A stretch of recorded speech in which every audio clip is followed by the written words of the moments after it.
that being said, I don't think I recorded the first time we reviewed for the first quiz, but I think everybody was here that time too. So anyway, so hopefully everybody saw my announcement.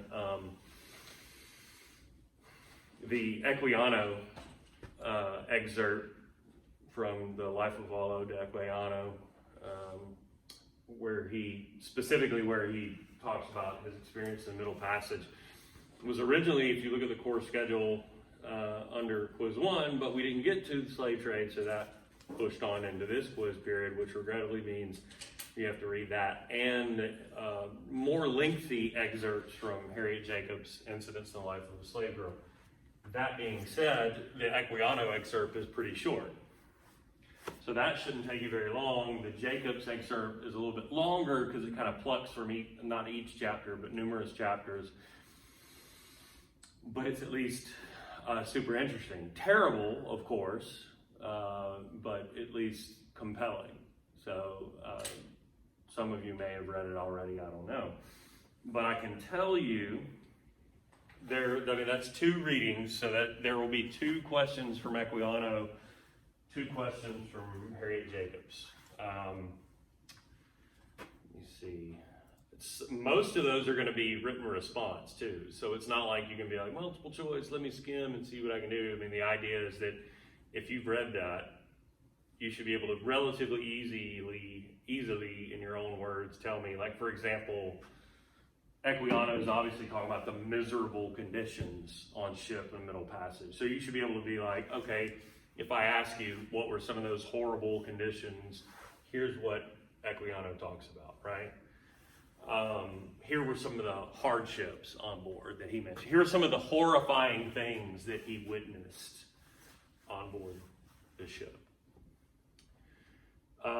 And then Equiano too, it wasn't just horror. Equiano does talk about some things that he was like, oh, and I saw such and such, which I've never seen before, and that kind of caught my attention. So pay attention to those kind of things too, because I will ask you about that as well. And then Harriet Jacobs, who, if you'll notice in the little intro, everything in there in the original text is in a pseudonym.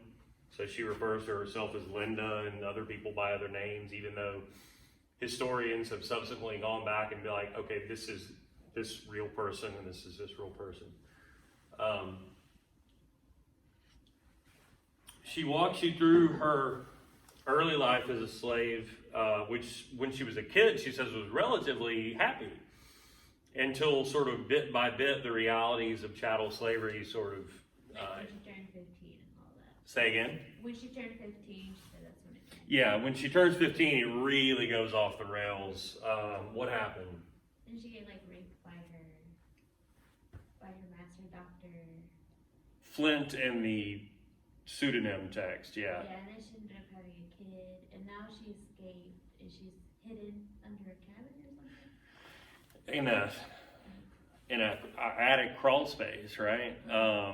So yeah, she ends up with a terrible master who's abusive to her, who continues making these advances at her, and we talked about those kind of relationships when you have those kind of lecherous masters. You said that the mistress hated her too. Right, and we talked about that too, where sometimes it's a double whammy, because the mistress ends up hating your guts because her husband wants her more than you, right?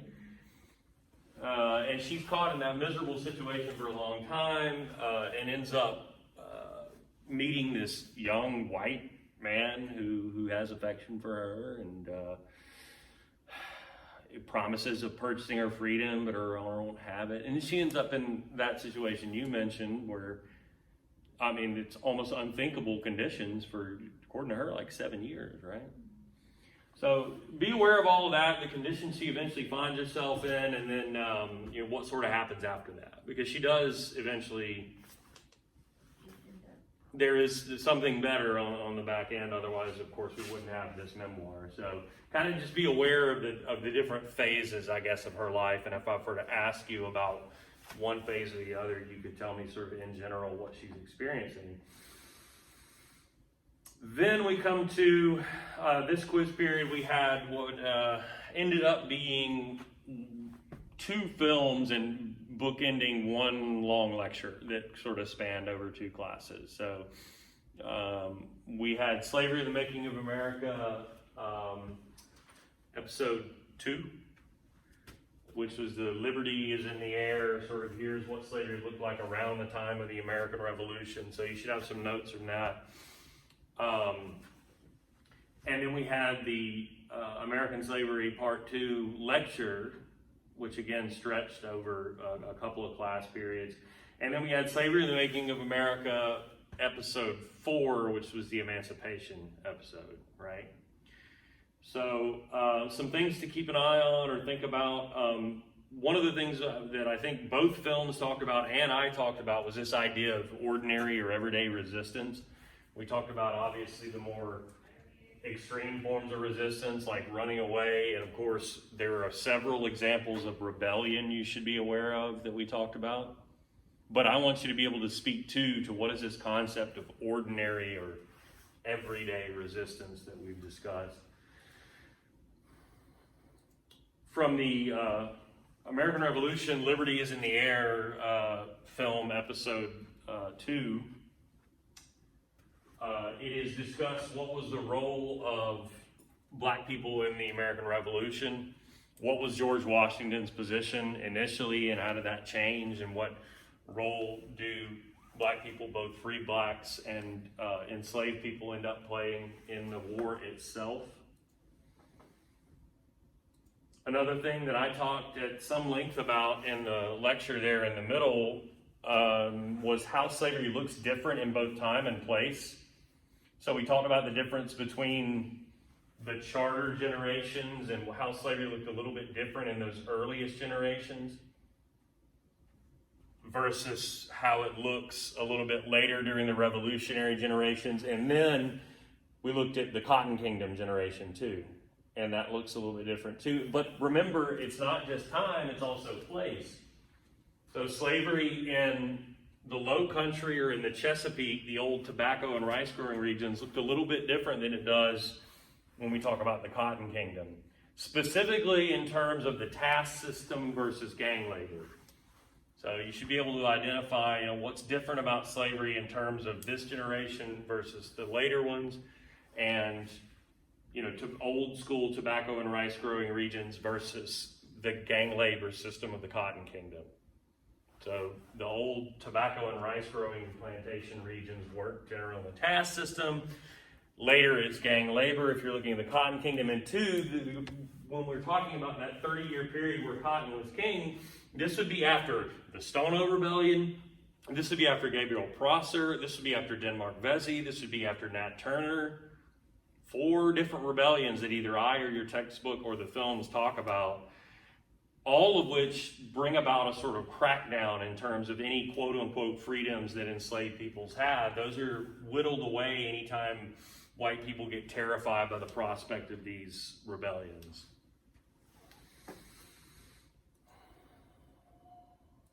Speaking of which, if I were to ask you a question and give you a few little details and say, okay, this period of time, this place, here's what these people were trying to do, you could identify, okay, that was the Stono Rebellion. No, that was Denmark Vesey. No, that was Nat Turner, and so on. So just familiarize yourself with those 3 or 4 major rebellions that we talked about.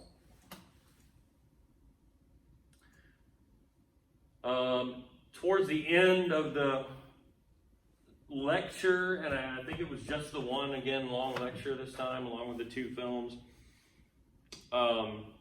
we talked about the lives that are built by, and your book uses the term free black people in the North advisedly because they were not free and equal citizens, or a number of limitations on their citizenship and their freedom, but they were not enslaved, and it talks about especially the formation of the first African-American Christian denominations like institutional churches.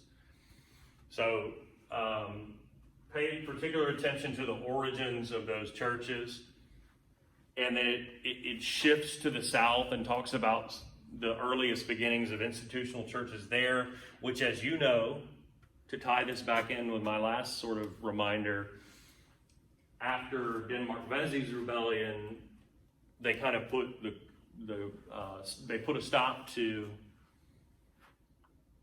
black people organizing institutional churches in the South, but there were these sort of earliest beginnings that are tied directly to the origins of those churches in the North.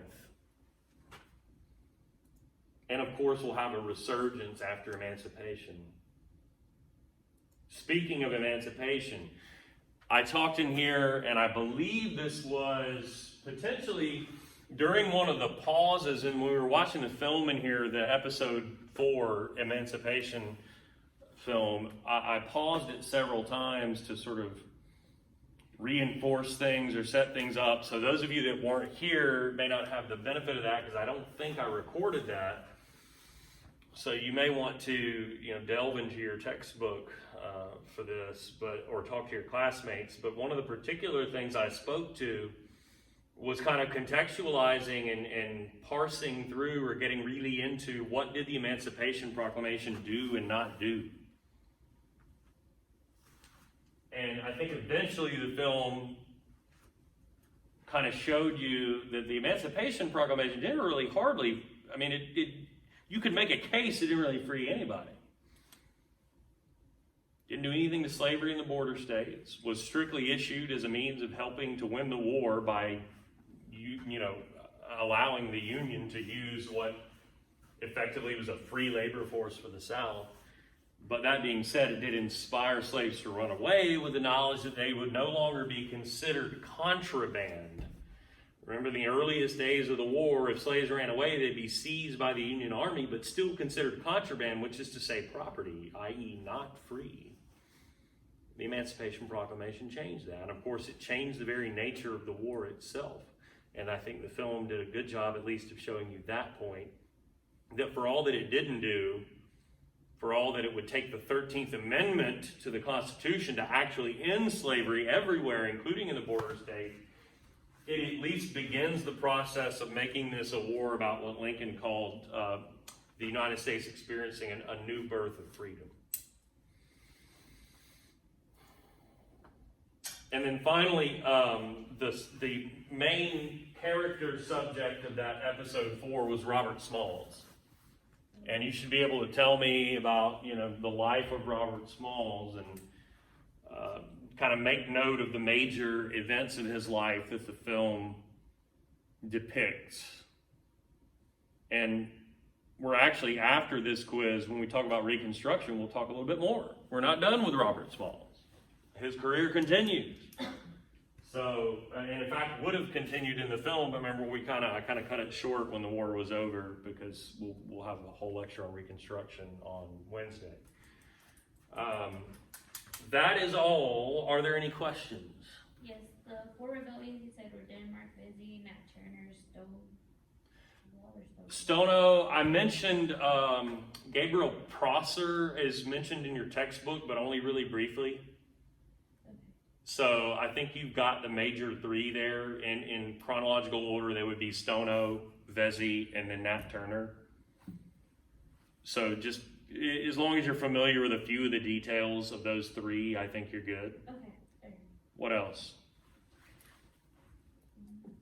Did you post the film that you showed? Say again? That was Wednesday. You showed a film. Yes. I think. Let me make sure of this. You posted on your announcement last night. I thought that's what I'm double checking. Yeah. So yeah, if you scroll down to not this announcement, but the one below that, and by that I mean one more below that. Sorry. So here's a link to the 2 documents, and then if you go one more down, here is where at the beginning of class I finished the lecture. So there's like a 15-minute lecture clip on YouTube. Oh, I'm sorry. You guys are looking at me. I'm like, why aren't you? Oh, that's right. It's not up there. So for those of you at home,